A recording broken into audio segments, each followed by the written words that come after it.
What's up, everybody? I am back with another reaction video.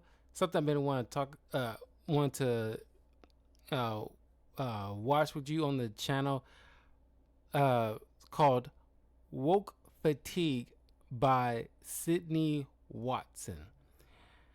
Uh, Now, before I continue, please do me a huge favor and like this video. Leave a comment below. Let me know what you guys think. This one's gonna be kind of interesting. Pretty much kind of backtracking how society got to this place, especially when it comes to social media, movies, film, etc. But yeah, so definitely, let's hopefully we can try to learn something from this and try to course correct efficiently. So we'll get this set up here.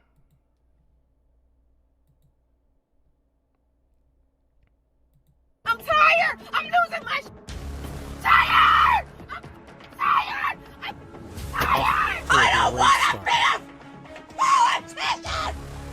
I hate them! I don't want to hear another white person say the word illegal for the rest of my goddamn life. We are living on stolen land. All you know how to do is spew your vile, hateful, racist, lying rhetoric. Like many of you, I am genuinely exhausted. Hi, my name is Sydney, welcome back to hell. And as per usual, before we launch in, today's video is sponsored by Fume. Also, children, I am going on tour in October doing 9 cities around the United States. I would love for you to come and see me. Tickets will be linked in the description box, and for a limited time for you early people, you can use the code GONDOLA to get 20% off when you check out. See you there. It's gonna be cool. So I have wanted to make this video for quite a while now, but like similar ones that I've done recently, what has stopped me is the fact that there are 9 billion examples that I could choose from to illustrate my point, and that gets a little overwhelming. But in the wake of the insane meltdowns around Sydney Sweeney and Billie Eilish and all of the commentary around eugenics and Nazism and white supremacy and the general screaming that we've seen on TikTok, I thought it was time to take a run at this topic. You guys are complaining about that Sydney Sweeney jeans ad, so I went and saw it. That's Nazi propaganda. Wow. We should have known Sydney Sweeney was a Republican because she's tacky as This is what we mean when we say white people and they biases just be jumping out. Because what type of racist shit is that? I don't want to hear now about, well, black people said it wouldn't have been a problem.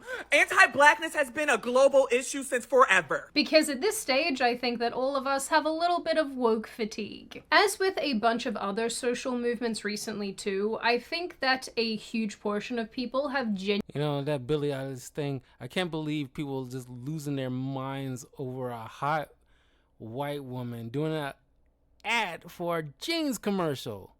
That's wild to me.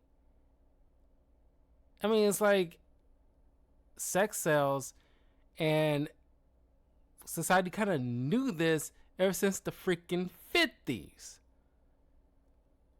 It's like, yeah, we like looking at beautiful people, and they tend to sell product better than most. Other than things like cereal or kid-related products. Other than that, there's, typically good-looking people selling certain products. And I don't know why they keep, going back to the old well of Hitler and all this other stuff. Matter of fact, yeah, he's a horrible person in human history. But can we just get off his jock for a minute? It's like there was other evil people in history. It's like, oh, this person's like Saddam Hussein. Oh, this person's like Pol Pot. Oh, this person is like Mussolini. There's plenty of other bad people in history besides Hitler. I'm just saying. But they keep going to that old well like they're trying to make a fine point, and they kind of water down the significance of that, analogy. Now it means nothing. genuinely hit their saturation point. It's me. I'm people. For years, we have been lectured by... It's always like, people complain about Sydney Sweeney. It's funny that it's always the ones that doesn't seem all that good looking doing the most complaining, because the past 5 so years we've been inundated with like less desirable looking women, let's put it that way, or men or whatever, on these ads and calling it progressive because they don't want to hurt somebody's precious little feelings because they feel bad about how they look.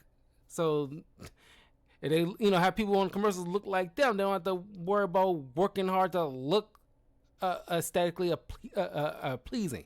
Matter of fact, don't you find it kind of ironic that you barely see guys do the ones complaining unless they're super leftists? But even then, they still look, gooberish. Not goober. A better word, just uggos. But by and large, it's the less desirable looking people doing the most complaining about these kind of things. And people who are just more comfortable in their own skin and understand nuance, they ain't flipping the freak out. Guys ain't flipping out when you look at, Mark Wahlberg selling underwear. We don't call that Nazi propaganda. It's like, no. Good looking dudes selling underwear. There's no dudes complaining about that. And there's definitely no women complaining about that. But it's always geared towards not even just beautiful women, is beautiful white women, because it's okay to be attacking them, because they ain't like, there won't be any kind of backlash if it was any other demographic. Purple-haired, septum-pierced they-thems. Dear Mr. President of fear and division, you're not fit to lead. You belong in a prison. We have been name-called. White trash. Whose judge are you? Are you our judge? Absolutely, bitch. You are? You. Shamed. A toddler was suspended from a nursery after they were accused of being transphobic or homophobic. And attacked for having a difference of opinion. Why are you voting for him? Because I believe he is the moral candidate. Oh my God. You for that one. Some people have been fired and shunned and socially ostracized or attacked on the internet because they rejected some part of this weird mass delusion that's been going on. They didn't use the right pronoun, or they culturally appropriated something.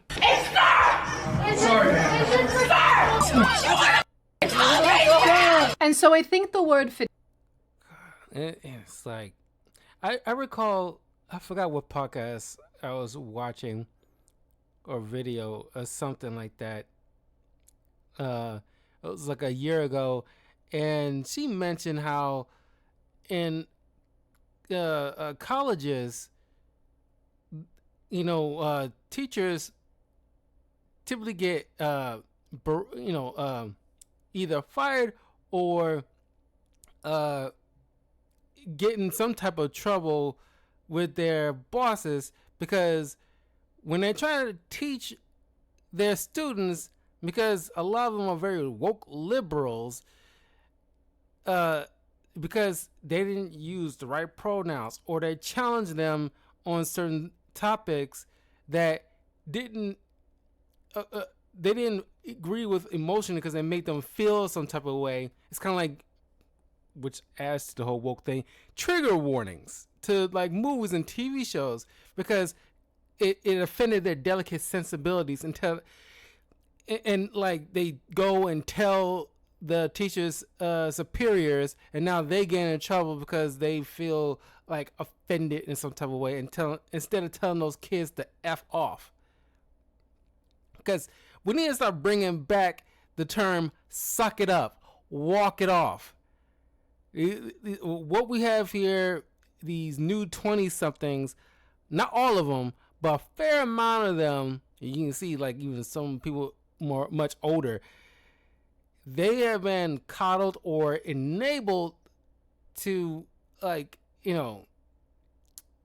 let things just fly and just so geared towards trying to be super progressive, where they forgot any sense of nuance. They gotta be one way or the other, and it's like, yeah, we want to progress as a society, but we cannot throw the baby out with the bathwater with common sense. Fatigue is just so accurate in describing this crippling exhaustion that so many of us are feeling towards the current social climate. Exhaustion with the relentless militant pressure to conform to a very, very narrow set of social justice values, where every word and every action and even silence is scrutinized for its correctness. It's burnout from a good few decades of being pressured and lectured into caring about all issues all of the time. Yeah, and that, and I hate to say it, but it's one of the reasons why the Democrats lost the recent election, because they coddled and enabled a lot of this crap just to secure certain votes. Like, we're going to accept everybody, no matter what, because we're the party of progressiveness and blah, blah, blah. And it's like, because of that, you lost your way. People want to get back some sense of normalcy. Now you end up getting people like men joining, like entering like a women's like Olympic leagues and in sports and stuff like that, and it reached to a boiling point where people gotta just can't take it no more and just say, this is effed up. We can't have this anymore. This is stupid. We need to like dial it back a bit. But as soon as you even press the issue, can't even have a conversation without somebody like grilling you.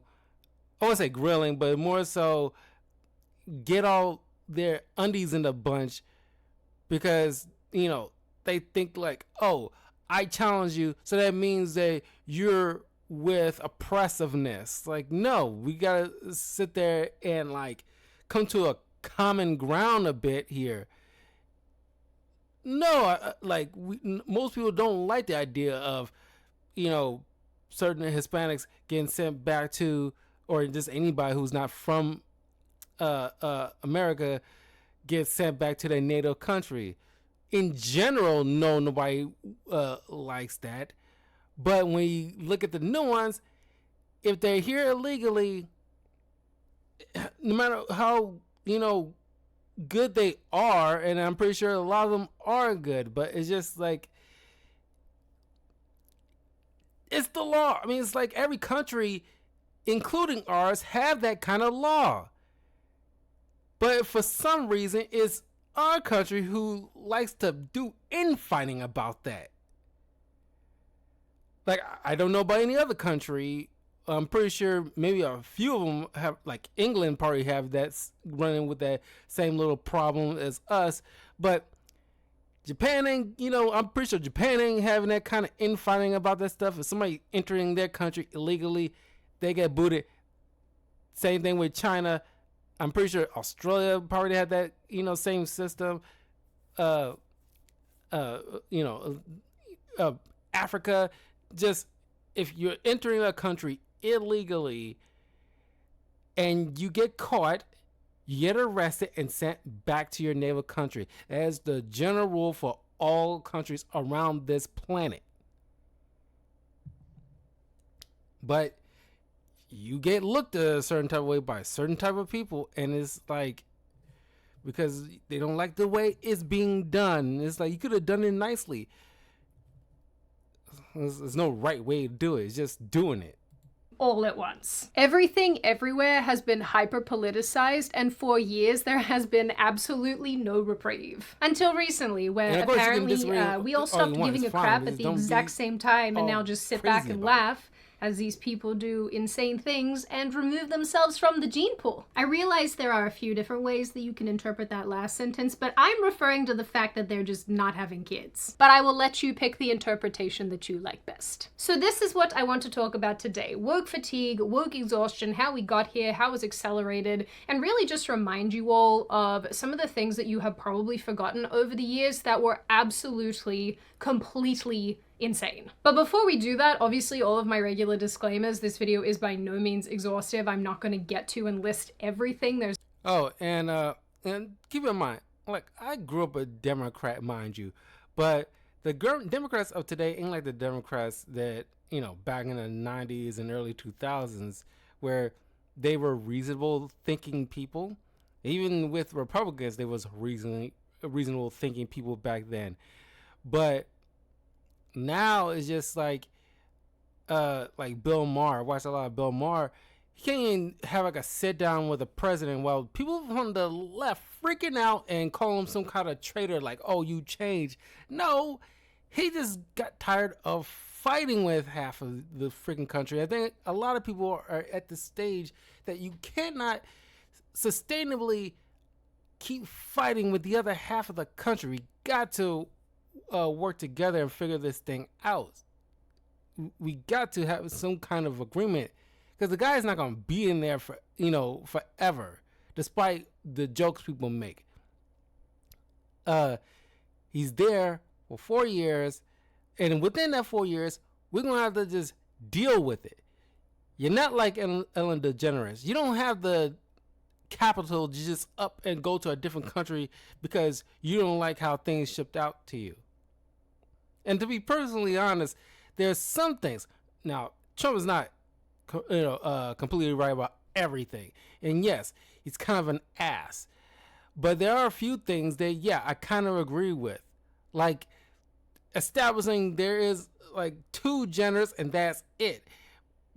If Kamala would have won, you know, that would have just went off kilter, and then we'll just double down on 100 different types of genders or non-binaries and identifying it as toasters or, computer chips or whatever, people come up with any second of a day. Look at something like the pride flag. Originally, if you look back on its initial creation, it was kind of simple. Now they keep adding more. Now it looks just like a confusing mess. That is like the wokeness. It's like people, part of it, like this getting out of hand. Like you keep adding stuff, and you're trying to force a perfect utopia, which will never happen. And you're trying to force it on people. The knee-jerk reaction is to fight back. It's too much. You got to understand it at least a little bit.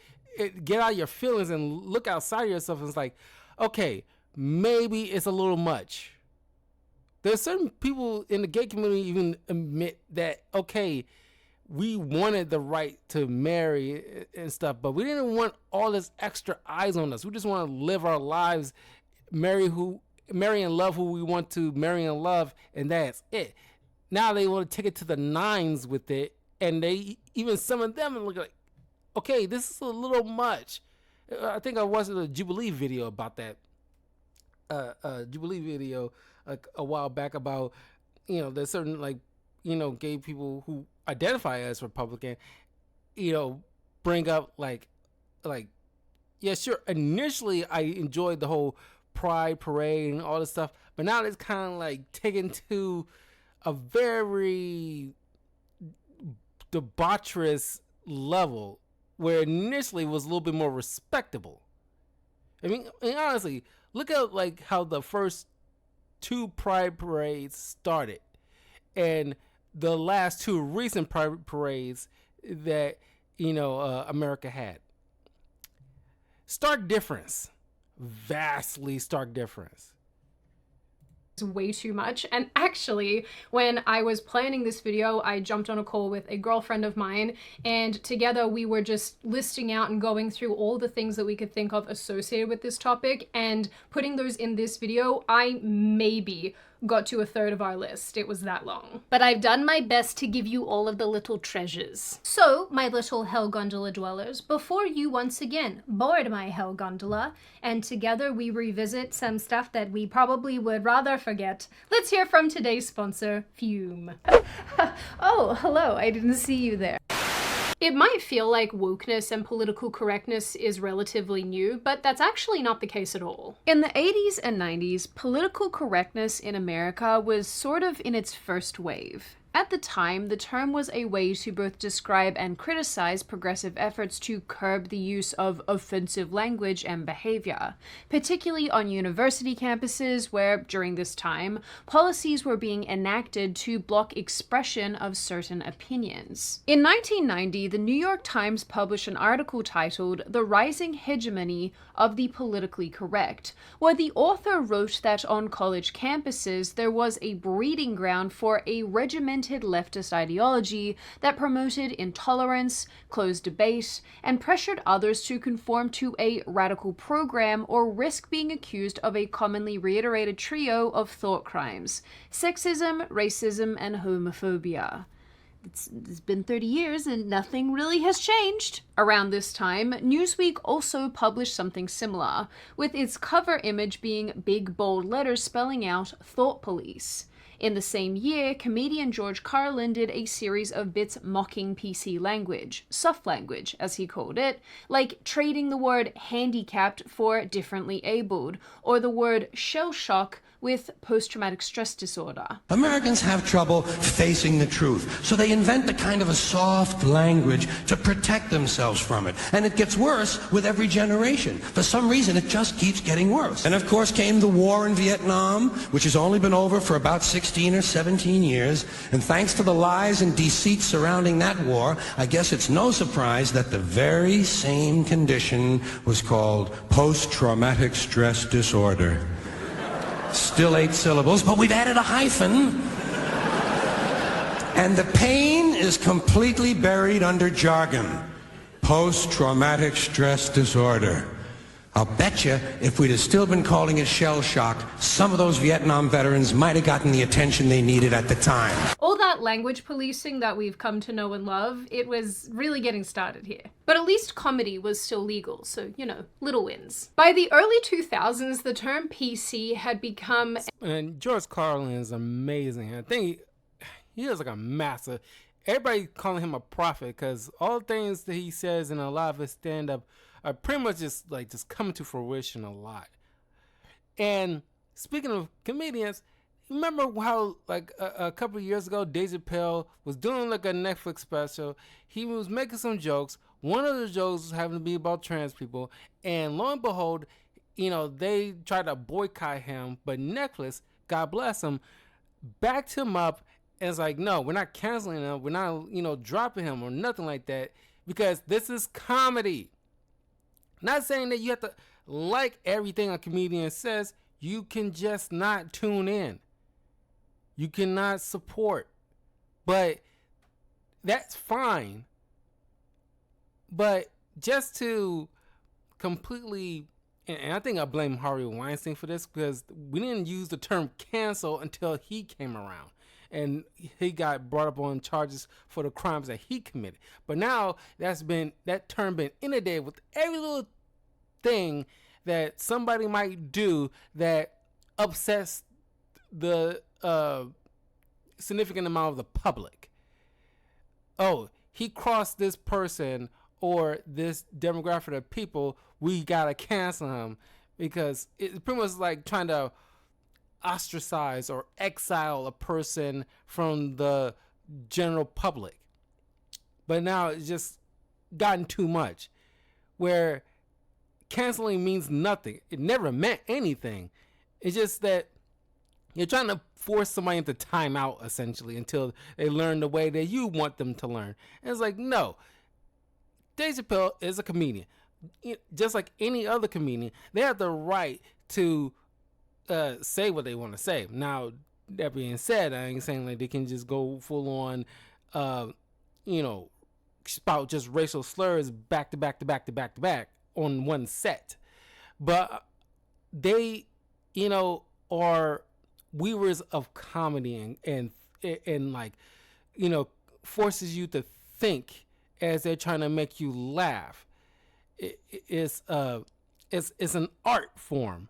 And sure, there are, because they do note taking. They, you know, I forgot which comedian was it, but a comedian was at some kind of rundown comedy, not rundown, but you know, those kind of little areas in New York that's kind of like, you know, they, you know, run like a hole in the wall type of space where they go and do a set and trying out some stuff.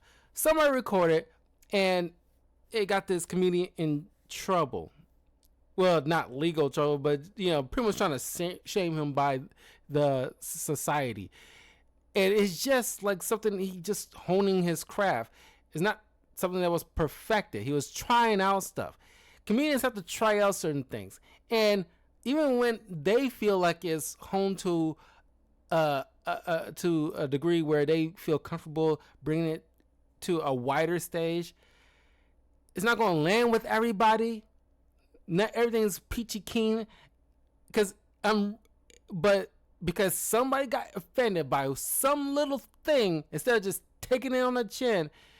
Now you putting people in a place where they, you know, because a few years ago people were walking on eggshells because you can't even say a sentence without something triggering something. At a certain point, you're going to have to wonder if things carried on the way they was going to carry on, like we probably initially thought before Trump got back in office. I was afraid, like, nowadays people are going to be just saying the. That's probably the most inoffensive word that we can come up with that, you know, people aren't going to freak out about. Because the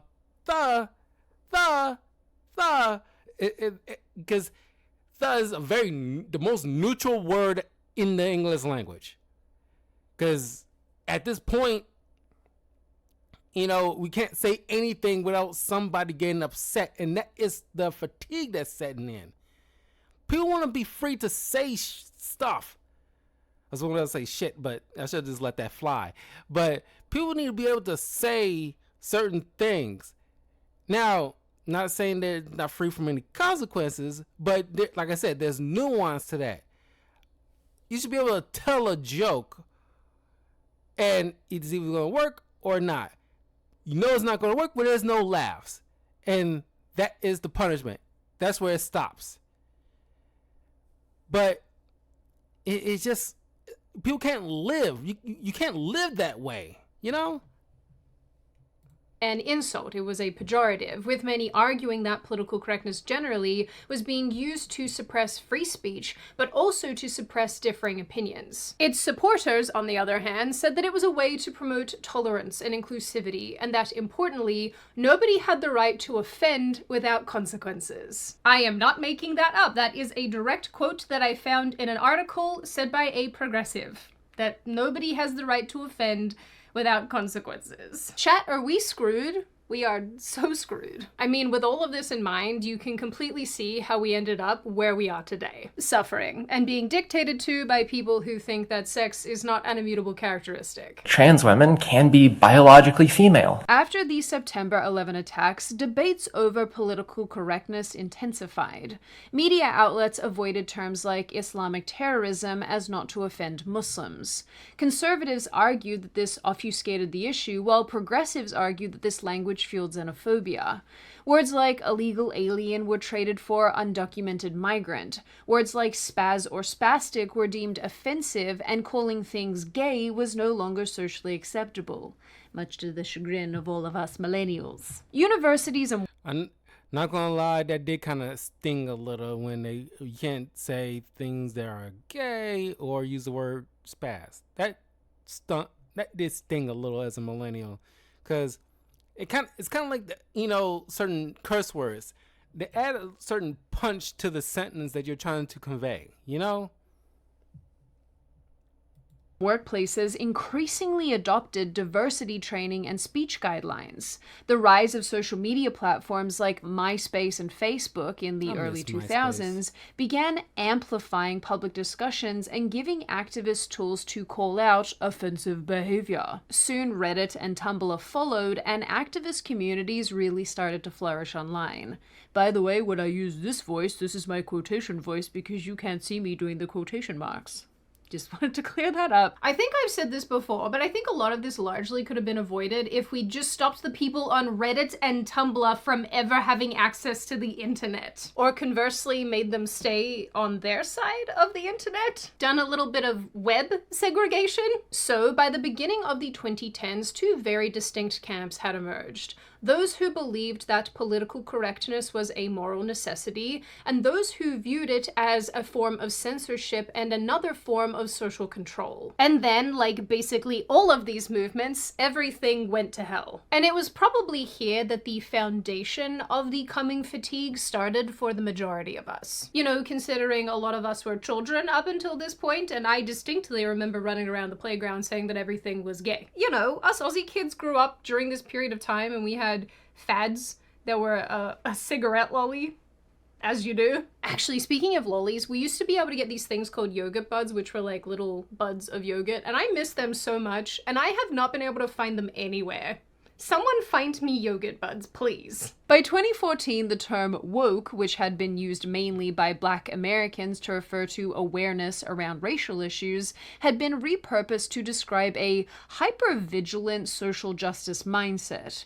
Around this time, too, we also had the term SJW, or social justice warrior, and you all know what that is. You know, I'm not gonna lie, I was never really a massive fan of the term social justice warrior, given that the vast majority of these people, if they're fighting anything, it's their own mental illness. You know, I think calling them warriors is a form of internet stolen valor, you know? Like, this is why they think they're soldiers of the progressive left. Except, like, all it takes to defeat them is asking the last time their dad hugged them. Anyway, social media platforms like Twitter, Facebook, and Instagram turbocharged this shift, making activism instantaneous and public, allowing terms like privilege, microaggressions, and cultural appropriation to spread. We can now say microaggressions. Now what? Here's some other examples of microaggressions. I guess I'm still learning how to deal with microaggressions. The majority of the microaggressions that I've experienced in my life are related to being half Japanese. Oh my God, I forgot about microaggressions. God, that was so cringy. You mean life? You mean things that might happen that might not make you feel so good? Yeah, it's called life. Okay? You know, I think it all started with the whole giving like participation trophies. I think that's where it started, at least in my mind, where things kind of, you know, we didn't see what was going to be leading to where everybody gets a trophy because nobody wants to feel bad.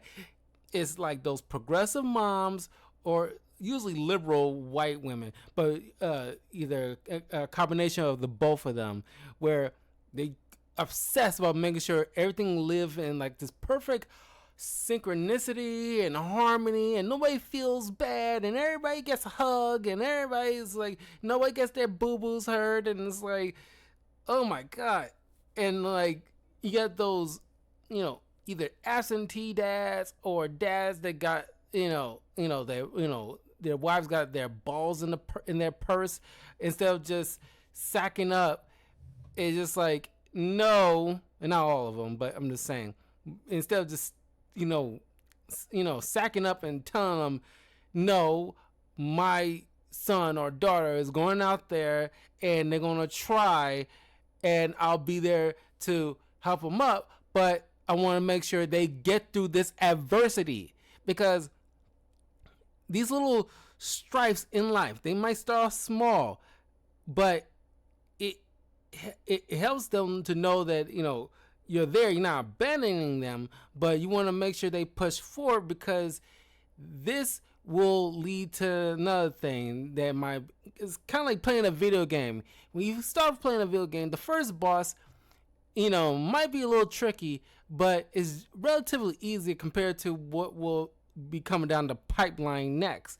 But once you get over that hurdle, it gives you a sense of confidence because you have to acquire certain tools. You have to learn certain strategies to eventually learn how the boss moves in a particular way so you can't outmaneuver the boss. And once you defeat them, there's a sense of accomplishment because you worked at it. You got knocked down, but you got back up. We miss teaching that to young kids, so now when they got older, they don't know how to handle stuff. And this is my personal opinion. We need to bring back like those classic 80s, 90s bullies, because those are life's first video game bosses. You get pushed on the ground, or books knocked out your hand, or shoved in the locker, and sure, it didn't feel so good, but you eventually learn how to stand up to a bully. So when you grow up and you learn some assertiveness, and you learn how to take certain punishments, like people entering the workforce and they get called their mom because their boss yelled at them. That is terrible. Microaggressions. Shut up. Like, that's what I'm saying. They need to start sucking it up and walking it off. They need to start bringing that back. Hashtags made issues viral, but they also created pressure to publicly align with progressive causes. In the wake of the death of Michael Brown in Ferguson, Missouri, and the rise of BLM, social media exploded with calls to check your privilege or call out racism. Non-participation, such as not tweeting #BLM, was seen as complicity and a sign-off on police brutality. So back when George Floyd was killed, I remember... Yeah, I mean, understandably, that was an awful tragedy, and those cops deserve what they got. But I think emotions was so raw, and it kind of reached a boiling point where people, especially in America, was running on their, just raw emotions instead of logic. Because yes, we need to hold certain cops accountable, but there's a certain way you gotta go about doing it. But because they was running on their emotions, and it's just kind of like, tempers flared, they started using terminology like defund the police and things like that sort without seeing that, okay, this might affect police in a wide area. You kind of throwing the baby out with the bathwater with that, because in general, we need police, because you're not going to call the fire department when somebody's breaking into your house. I would argue it probably would have been better if you would have said, like, okay, let's add more funds to Internal Affairs that deals with bad cops, so they won't, go unchecked and get taken out. So all we have left is majority of good cops. But like I said, it's like the whole tragedy with George Floyd, that definitely sparked something. But I think certain people kind of let their emotions lead that trajectory instead of their brains leading that trajectory. I reposted the famous quote by Desmond Tutu that says, if you're neutral in situations of injustice, you're siding with the oppressor. Making this video reminded me about all of the cops who were kneeling during the BLM protests, and all the white people who were doing those struggle sessions, basically, where they were washing black people's feet or gathering in circles to, like, apologize to them. Do you guys remember this stuff? We know he's good, God, and he no longer can be here. In honor of his legacy, we're not rioting, God. We're not shaming it. But more importantly... yeah, I forgot about that. And it only gotten worse on social media, because now we got a bunch of self-hating white people just emotionally flogging themselves on behalf of people of color. And it's like, I just want to have a normal interaction with a white person. I don't need that extra. I don't need them to wash a black person's feet. Like, yes, I'm so sorry, black person. I'm the problem. It's like, calm down.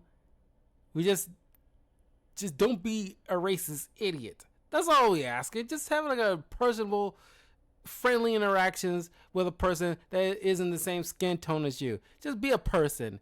I don't need you to grovel at my feet and apologize for just being born a white person. I don't care.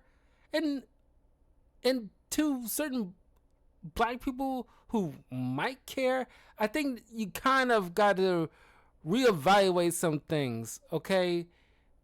White people in general, just like any demographic in general, are decent people, okay? It's only when certain people in that demographic crosses a certain line, then you hold that person accountable. But I'm not going to sit there and demonize a whole race of white people for the actions of a few. I cannot do that personally. That doesn't sit well with me, because generally I've met some pretty awesome white people in my days. They've been very kind to me. I've been very kind to them. We have cordial conversations. There's been plenty of white people. I visited their house, hung out with them on several occasions, and I just had nothing but good, times with them. Same thing with, like Hispanic people that I know. Had a great time with them. There was no, animosity with each other. It's just normal interactions, because they are normal people, sensible people. And I'm just kind of I'm shocked there's not more black people getting kind of like cringed or just done with this emotional flogging of certain, white liberals out in the world. Because it's usually them. It's like, I'm so sorry for my white skin. Please forgive me. It's like, ew. It's ew. Just ew. Like, I don't want to see that. What the mid-2010s brought about the rise of the trans movement, gender ideology. That's what I'm talking about. Look at all that. It's not a simple rainbow color anymore. Now you got a arrow with other colors added to it. It's a mess. Don't you look at all those letters? It was simple at first. LGBT. That's it. Now you got a Q, an I, and a plus, because they knew they was probably going to add more stuff. So they kind of want to like, okay, let's add a plus so they don't have to worry about adding, because it will cover up the entire, we'll pretty much cover the entire alphabet if we keep going, because there's only 26 letters in the English language. But it's just like, look at that. There's too much. It's too much. As we know it today, fat acceptance, and the massive crazy expansion of the LGBTQIA XYZ community, all of which brought about their own set of rules and regulations around language, self-ID, and their own activist classes, which I have talked about in other dedicated videos to those topics at length, so I'm not going to rehash that here, but just know that through all of this, all of that was happening, and with the pronouns and the transing of the kids and the people identifying as toaster strudels. But those videos Both are Democrats dedicated and they're in depth, so I will link them in the description. Shut down that crap. It's like we gotta come to at least some agreement where it's like we're not gonna accept every little thing under the freaking sun. Okay, you can do whatever you want personally in your own house. You wanna do some furry, cosplay with your significant other and identify as a wolf, and she identify as some kind of meerkat or whatever. That's their business. But as soon as you step out of your house, your sanctity, then you're in a wide public where we don't have to course correct on your behalf. It's just man, woman, that's it. Okay? Sexuality is a whole different, can of worms. You can love who you want to love, but it's just that, we all have to conform to a wide society because we have to interact with each other on a daily basis. You're not just interacting with the people that is like-minded to you. Box if you are interested in the timeline of how we all got over the LGBT movement and the trans movement. Anyway, wokeness soon became the cultural expectation, with terms like toxic masculinity and white privilege and white fragility making their way into general public mainstream discourse. This is something I've thought about a lot and something I've spoken about a lot. There's too much of toxicity.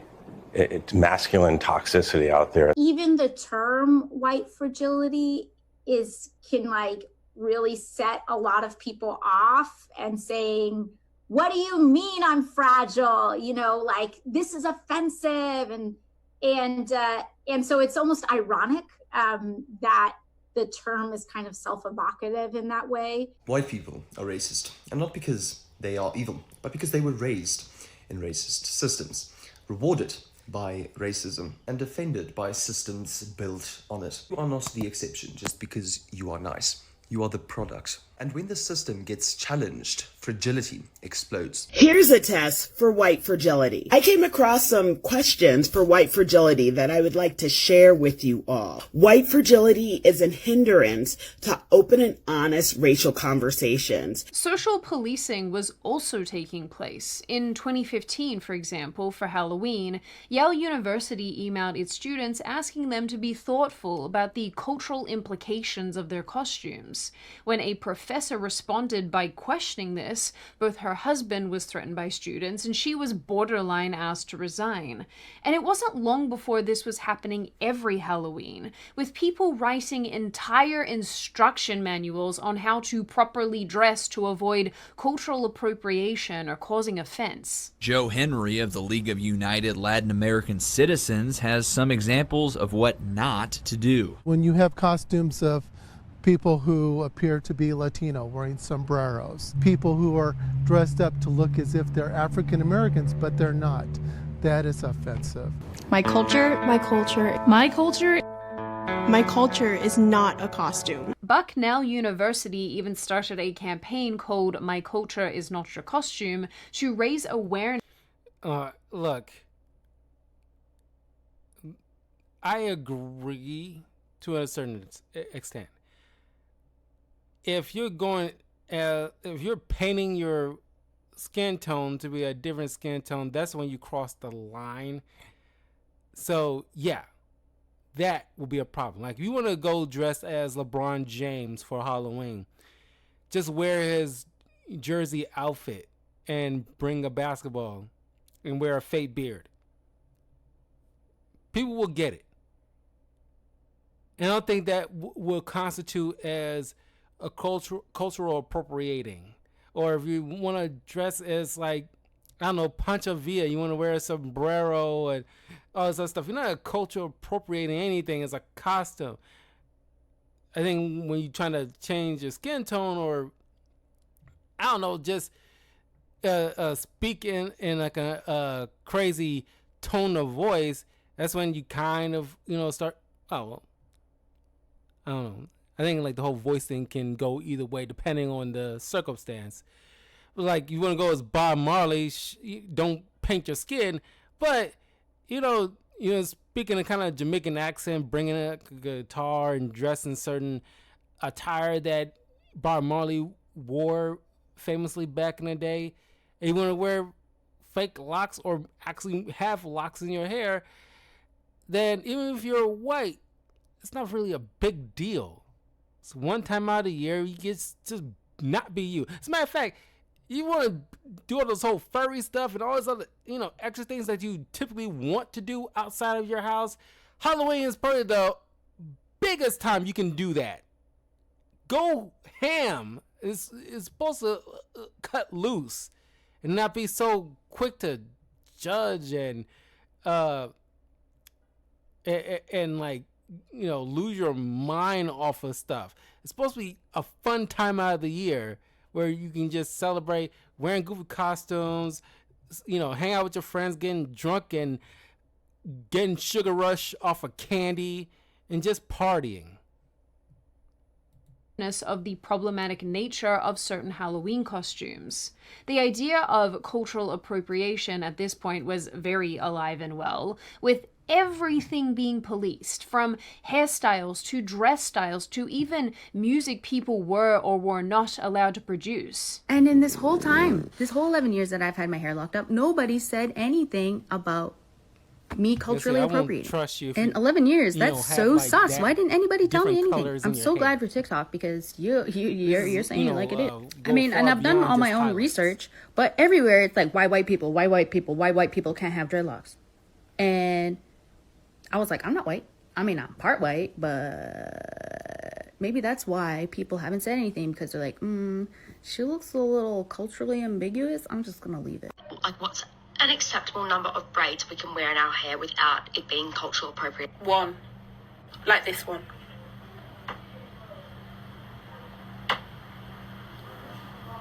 I think that's acceptable. Whenever I... Okay. This is just my personal, thing.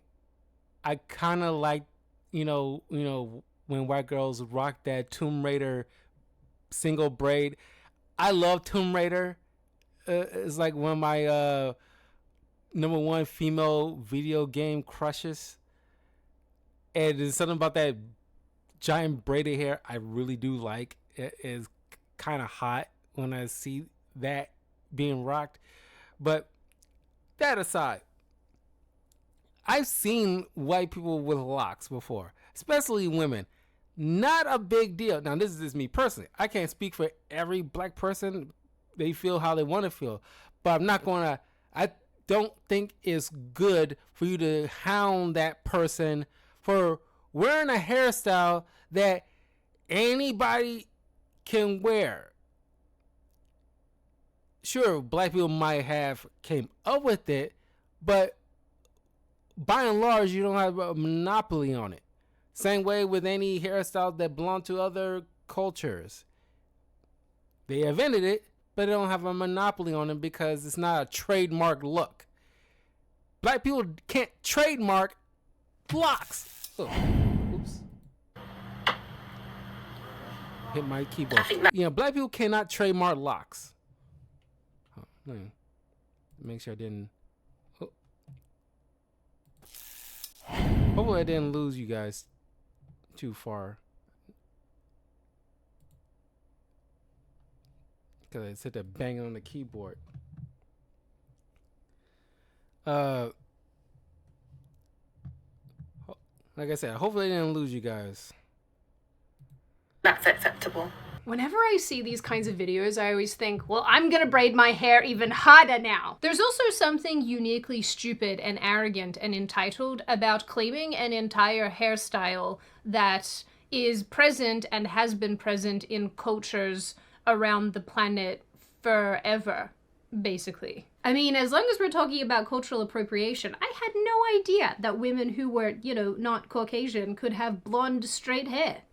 That's crazy. How did you grow that yourself? By 2016, NFL player Colin Kaepernick was kneeling for the national anthem to protest racial inequality. By 2018, Nike had partnered with him with the performative slogan, "Believe in something, even if it means sacrificing everything," appearing on images with his face. Soon, other sports people followed suit, and many of them took a knee.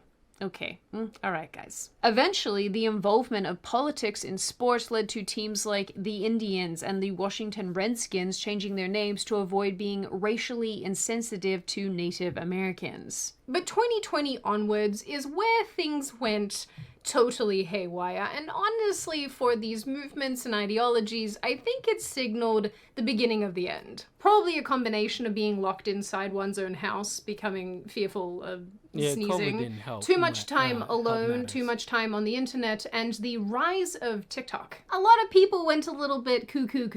After George Floyd's death, I'm having so much trouble saying that, George Floyd. After he died, people went absolutely mad, and quite frankly, that's putting it mildly. Anyone saying Black Lives Matter too, 11. That's how many times I can't breathe, I can't breathe, I can't breathe, I can't breathe, I can't breathe, I can't breathe, I can't breathe, I can't breathe, I can't breathe, I can't breathe. Eric Garner said I can't breathe before he was killed by police.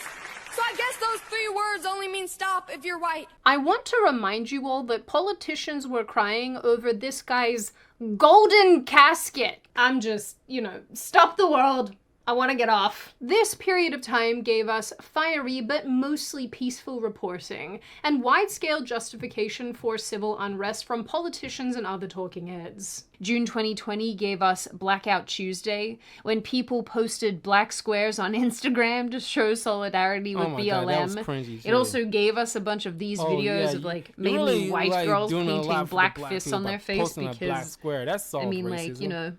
Okay. University campuses were definitely still in meltdown mode, but, honestly, it seems like they never really take a break from that. Trigger warnings, which were already extremely common in academia, became ubiquitous in...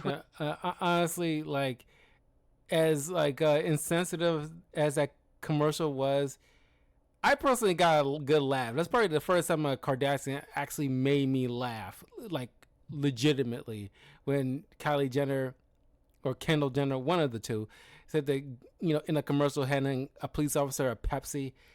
That was so cringy, it was funny. But yeah. 2020 across social media, classrooms, and workplaces. Professors began prefacing their lectures with warnings for topics like racism or violence. We even had news outlets giving us lists of problematic movies that need warning labels, like Forrest Gump and Indiana Jones, and I am not joking. That's a trigger Forrest Gump is a big no-no because it has AIDS in it. Cannot stand trigger warnings. I'm sick. What, do you have a cough due to cold? The Indiana Jones one is because it doesn't accurately depict Hindus and Indians. My God, these people are so soft! I think it's really fun that Dirty Harry and Forrest Gump are on this list, but not movies like Tropic Thunder. They just don't make films like that anymore. I'm a dude playing a dude disguised as another dude! Honestly, the softness and the squishiness and the... Maybe it's just me. I remember watching Tropic Thunder probably one time on TV as a kid. And I remember enjoying it, but, there's been a crazy hype for it in the past year or two so far. And I don't know, maybe I gotta rewatch it or something, but like I said, I remember liking it, but I don't remember it being this stellar movie of all time or anything like that. It's just I don't know. Maybe I missed something. Like I said, it's been years since I've seen it. I only seen it probably only the one time, and I remember liking it. I do remember liking it, but I just don't recall it being like that, so memorable that it kind of blew my mind and become this cultural phenomenon and stuff like that. It's just, and sure, back then nobody gave a crap that RDJ was doing blackface. It wasn't deep blackface, like charcoal black, but it's just I don't know. It's just certain things that you couldn't, kids today could not survive in the 80s, 90s, and barely the early 2000s, because it was like the Wild West. Things was letting fly. It was just fun. And everybody was taking things so freaking seriously. Nowadays, there's people like Gen Z, certain Gen Z and certain Gen Alpha kids these days are want to boycott American Pie films because how quote unquote inappropriate they were. Shut the heck up. That is what we're talking about. When people like to chastise people who say oh, this thing is kind of woke, it's and they get mad at us for pointing it out. You're the one that invented it. Well, at least black people are the one that invented it technically, but you try to utilize it to try to bring awareness and stuff like that. But now it's kind of like you pushed it too far, where you can't just have a good time with anything because something might trigger two people out of a crowd, and now all of a sudden an establishment gets shut down or a movie gets delayed to refilm certain scenes, you know, for the select few. It's just like, it's too much. It's just, sometimes you gotta have a sense of humor. Desire to be offended by everything is part of what makes wokeness so incredibly exhausting. It's always about managing one's feelings and validating people's individual truths and ignoring universally accepted facts. Everything is about avoiding offense and ensuring that you think about the feelings of complete strangers, lest they feel wounded or sad. Unfortunately, I am not Willy Wonka, and I don't have to sugarcoat reality. This insane overemphasis on feelings was and is to the extent that universities like the University of Utah had cry closets for students overwhelmed by stress, and safe spaces expanded to protect against ideological discomfort. Forgot about that. This even applied to free speech zones on campus, where one could go to actually have, you know, well, free speech. Because I guess the rest of the campus, they weren't allowed. Companies rolled out diversity, equity, and inclusion initiatives en masse, with trainings like Coca-Cola's 2021 Be Less White session, with some companies using the book White Fragility, like Coca-Cola did, as a teaching reference. I think it's worth saying that the anti-white rhetoric that has grown and metastasized over the years is honestly pretty staggering, and if I think about it too much, it's quite distressing to consider that it's made its way into basically every area of cultural and social life, like academia and politics and entertainment and what have you. And it's all done under the guise of equity and inclusion and righting age-old historical wrongs. My Irish ancestors were slaves. I would like some reparations too, please. In honor of this, white people, stitch this. How many white people? I make it my personal business to have complex conversations about race with any and all white people that I encounter. Period. Somewhere along this road too, especially with TikTok becoming extremely popular, we've seen the rise of self-diagnosed mental illness. The term neurodivergent went mainstream, which mostly referred to autism and ADHD, and it gained traction on platforms like TikTok, where users self-diagnosed and demanded accommodations for these conditions, like workplace flexibility, using their conditions as an excuse to shrug off adulthood and evade responsibility in so many cases. I need to talk about that for a second, but I want to bring up, do you remember it was like a thing with certain jobs where they start, Gen Z and certain Gen Alpha was, you know, came up with the term quiet quitting, or what was it? So I think it's something like quiet quitting or something like that. It's a very passive, blasé term just to be lazy and not do your job that you was hired to do. That was super annoying. And this, you ever notice, I was watching Whole Math, it was like a couple of weeks ago, and he pointed out something, and now I cannot unsee it because I saw the Amanda Seales video. She was on Jubilee recently, and she did that to a person that she was talking to, and it was like this bird hands. You notice like certain, it's usually, you know, women, and usually white women do the bird hands, hand pecking things.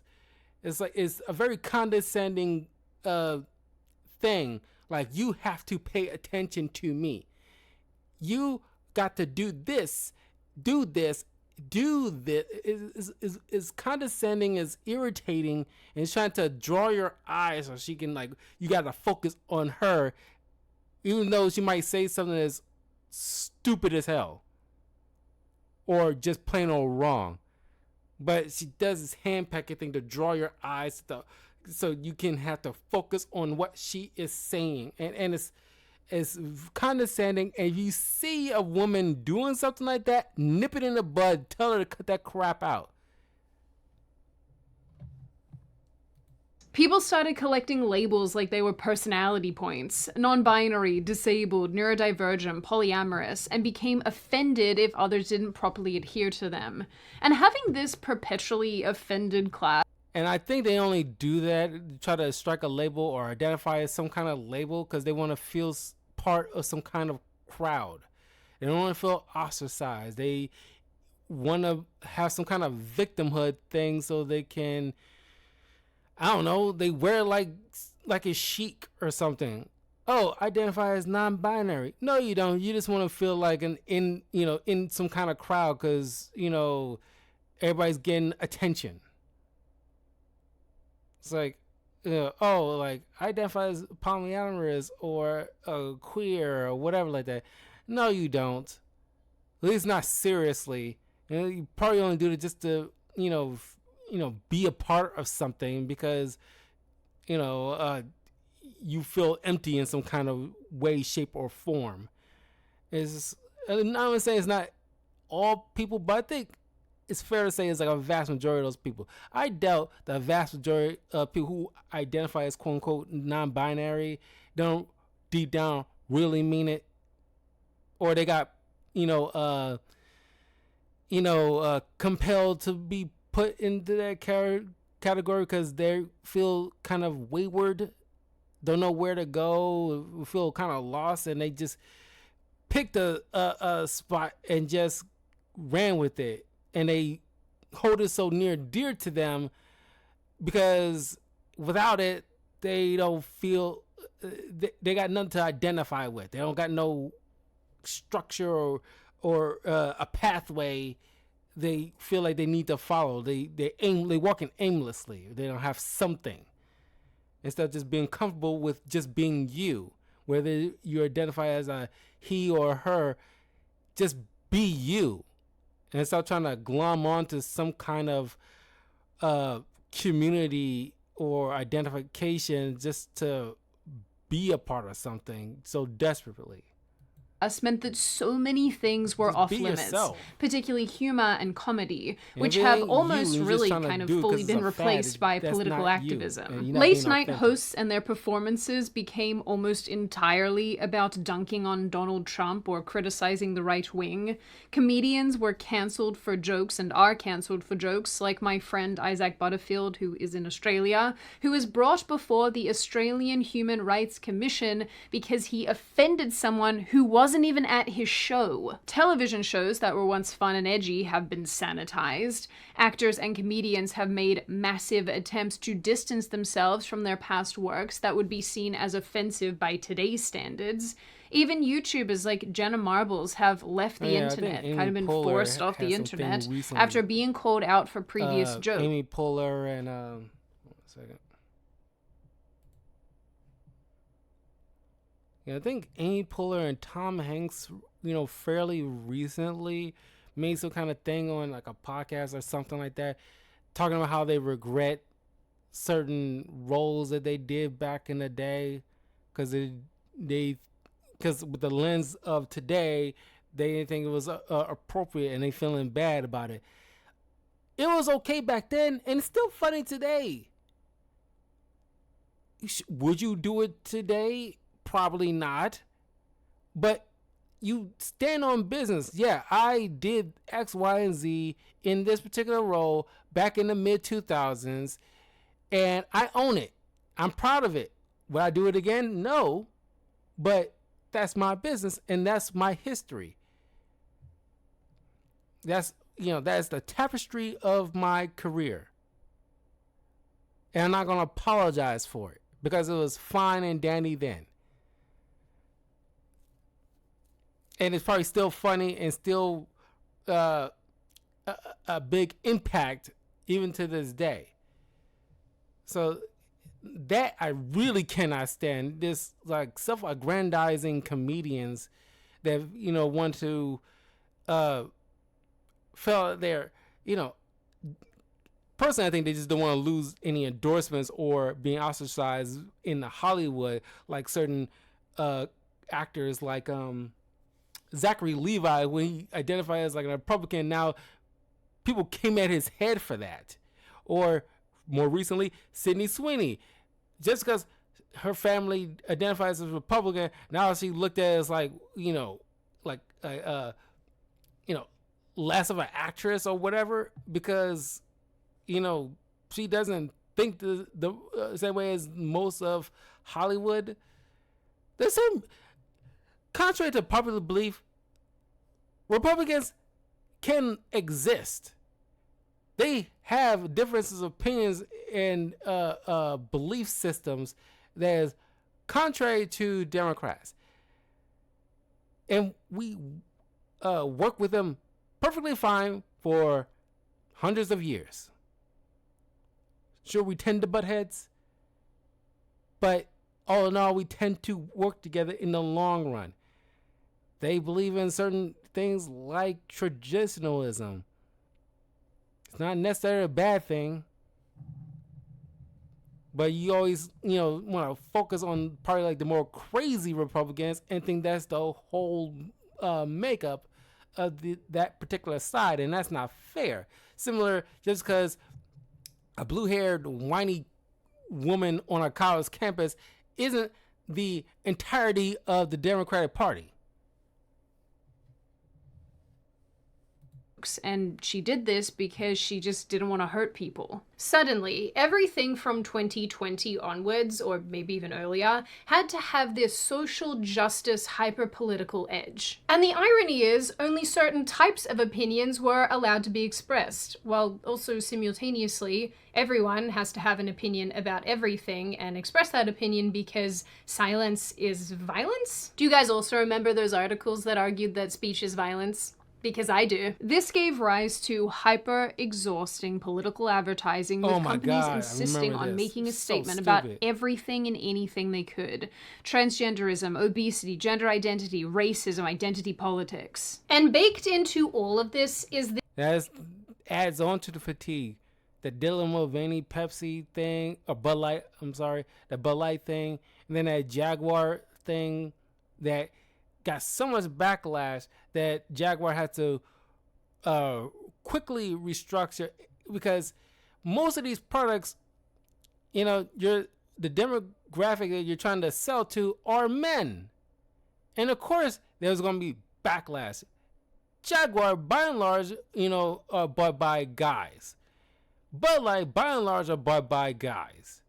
So you try and add this just to feel inclusive, or trying to appeal to a subset group of people, no duh, you're going to get backlash. And that's why, there's like a major shift. Kudos to American Eagle, who embraced what worked for millennia at this point. I wouldn't say millennia, but hundreds of years, where put a hot woman in it, it sells. Very basic. Both men and women like looking at beautiful women. It's a perfect formula. Very simple. No need to overcomplicate it or fix what ain't broken. Because, it's just... And now you got certain people getting mad because, the bottom line is these companies just want your dollar. It doesn't matter which side they're trying to appeal to. Wherever the wind blowing, they go that way just to try to get money. Now, it'll be a whole entirely different thing if, let's just use Pepsi as an example. Now, if Pepsi, way back in the 80s, started doing these things that appeal to, let's go with gay people. If they started doing only ads that only appeal to gay people, and they started way back in the 80s, getting up to now, whether or not the wokeness or all these other companies start appealing to LGBTQ plus community or black people or whatever, and they stop doing it, Pepsi wouldn't be falling into that category of those backlash for flip-flopping, because they stuck to what they were doing all this time. It wasn't a niche thing. It was just something they were doing for decades, and it's just something we gotten used to. So they won't seem like what's the word? like they're riding like a bandwagon or anything like that. Bud Light, Jaguar, it looked like they're riding a bandwagon because culture at the time, it was like the dollars were, appealing to LGBTQ plus community and putting rainbows on every little product, box and can, every which way, up and down, all this other stuff. Now it looks so jarring to most people by stripping that away and completely abandoning the whole DEI crap. Now it's looking like, oh, you didn't care really. No, duh, they don't care. When's the last time we saw any of these, head honchos from any of these companies, going down to the pride parades or the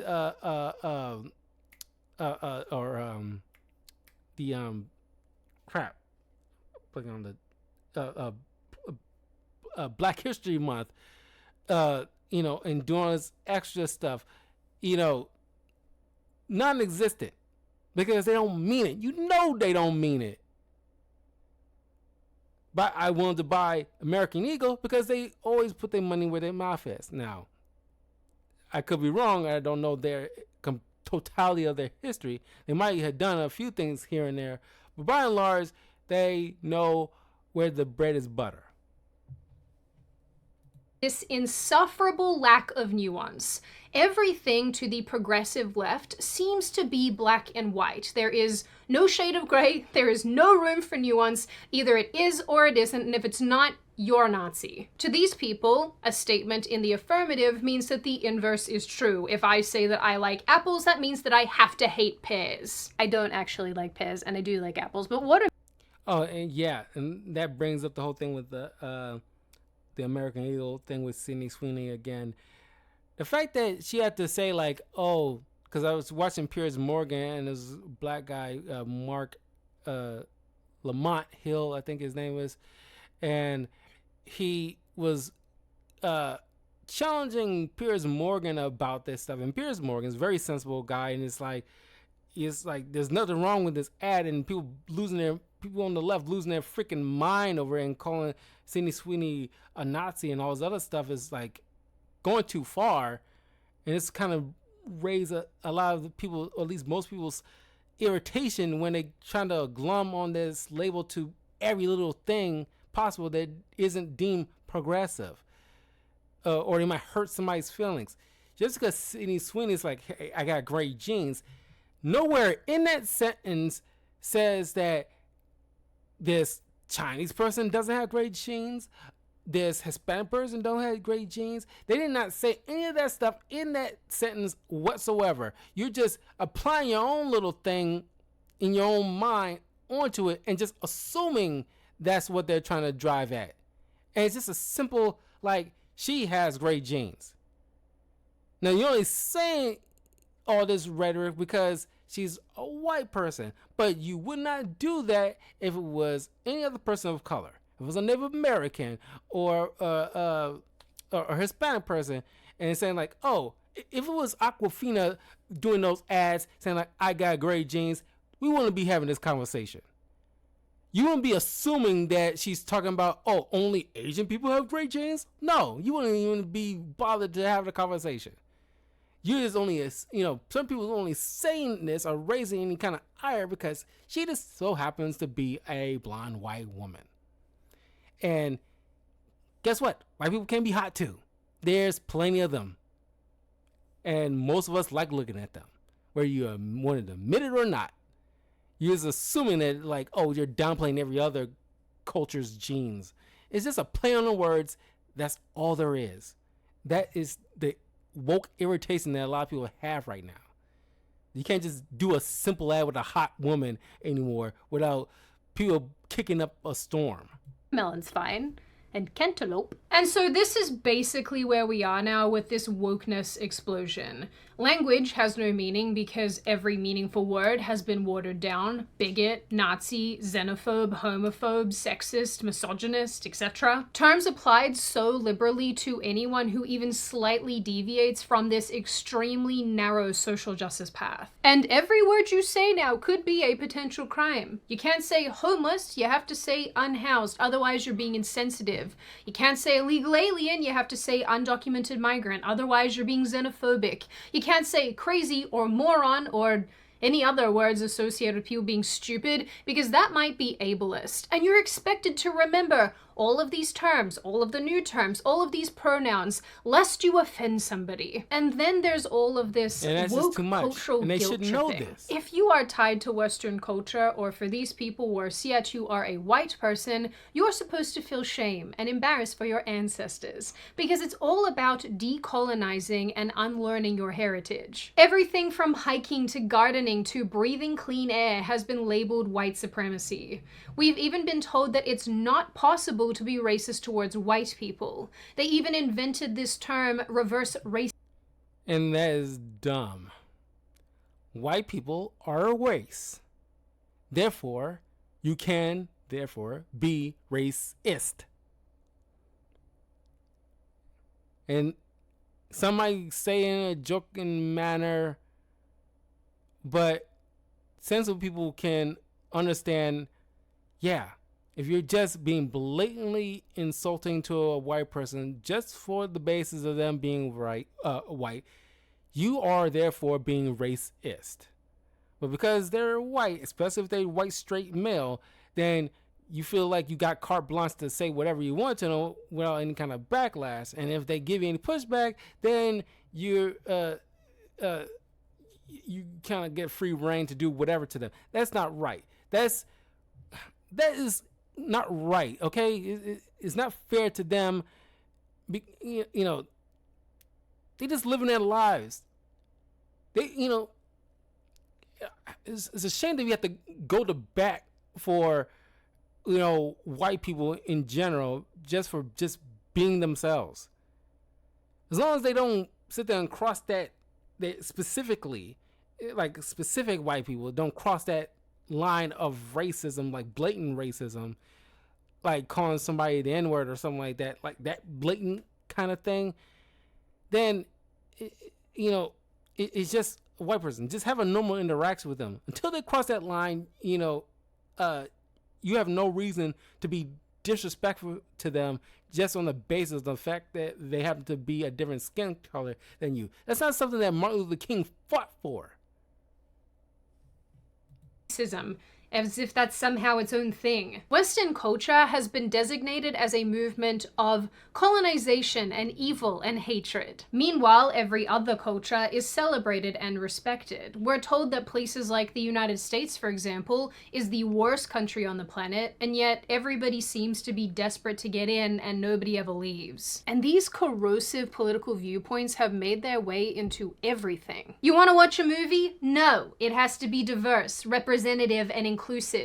TV shows, ads, even video games now come with a side of social justice messaging. You can't enjoy anything without it turning into a lecture.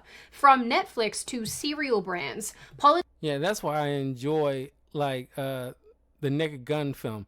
There was no agenda. There was no lecturing. It's just a regular comedy film that isn't afraid to put certain boundaries. And that's why I'm excited for the new Scary Movie film that the Wayans brothers are working on. And they just announced Anna Faris and Regina Hall is coming back for the new film. And I hope they don't care about offending anybody. It's just a joke. If you can't handle it, don't watch it. But we need to be able to go about our day without walking on eggshells. That is annoying. You can't live that way. And leave white people alone. Sometimes they just want to live their lives. They ain't bothering nobody. They ain't microaggressing you or culturally appropriating because they happen to wear locks. They just want to live their lives same as you until they cross that line, like obvious line, the things that can be understood on a wide scale of everybody. Until they do so, leave them be. Just have a normal interaction with them. Politics is shoved into every corner of life, and it's hard to find a moment just to breathe. So it's really no wonder that everybody is exhausted. The funny thing about this is that I am sure that some of this started with the best of intentions, that these bleeding hearts and progressives did want to create a better world, especially for people who they viewed as a minority or underrepresented. But really, as this thing has grown and changed and become what it is today, all they've really done is fractured and divided people, creating victim groups and driving the rest of us away. Any goodness that could have come about as a result of these ideologies has been squashed, and people who might ordinarily have been amenable to them have been driven away. So obviously there's so much. I mean, yeah, and I agree. Yeah, if you want to give it a good, fair olive branch to the movement, yes. Just like with Me Too or BLM and feminism, they all started in a genuine good place.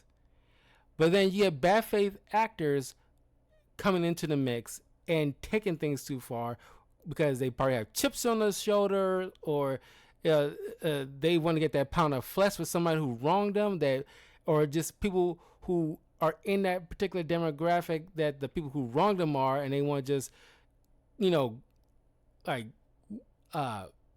go after the entire demographic.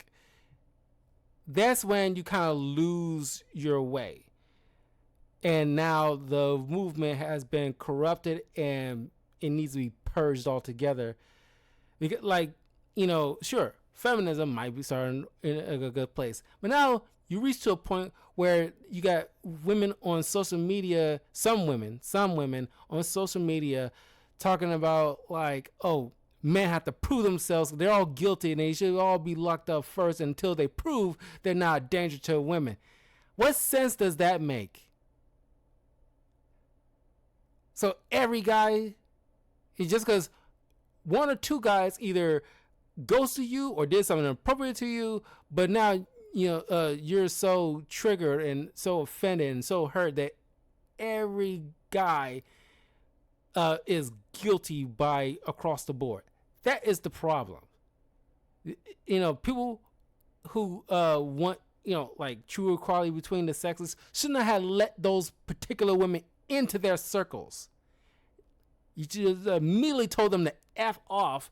We don't want you in our circle because you're going to end up messing things up because you're bitter.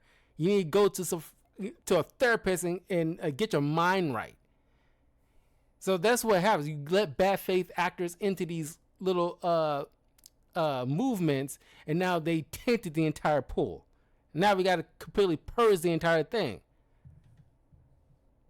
More that I could potentially say about this, but we simply don't have the time. We would be here for 1,000 years. So let me leave you with a final little thought. I am of the belief that most people within the same culture who have the same values will be decent to one another when left to our own devices. I don't think, by and large, that we need all of these initiatives and political and social ideas to force us into submission. I think a lot of people deep down are good people. They are decent people and they want to be decent people out in the world. But forcing us to be constantly aware of all of our differences in the long run probably doesn't make for a very cohesive society. So in the end, all of the progressive screaming, the political correctness, the wokeness, the language policing, the thought policing, all these initiatives have achieved is pushing people further away and ensuring that these very same people will never ever participate in these ideologies again or ever. Now, yeah, so we're at the end of the video, but yeah, sorry for the pausing and restarting, but I just want to make sure I hit certain points that that I wanted to talk about as she went on. But yeah, people want to be able to live their lives. Not everybody is some evil boogeyman out to ruin somebody's livelihood or whatever. We need to be able to interact with each other. And I think all these little movements, for the most part, people just either bored or they just see something, but they execute it. They see something wrong in the world, but they execute it so poorly, or they bite off more than they can chew. And it's just they lost the nuance.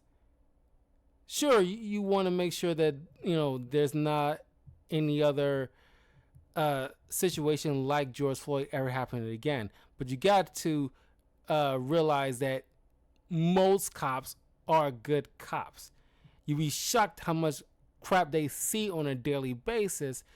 So you just assume they just are just big bullies with badges. But no, you got to understand that, yeah, there are some very vile cops. There's some racist cops, but that's where internal affairs come into play, and they will there's their job to weed out those kind of people. But you burn down the entire city didn't really make much of a difference. All you did was just, like, you know,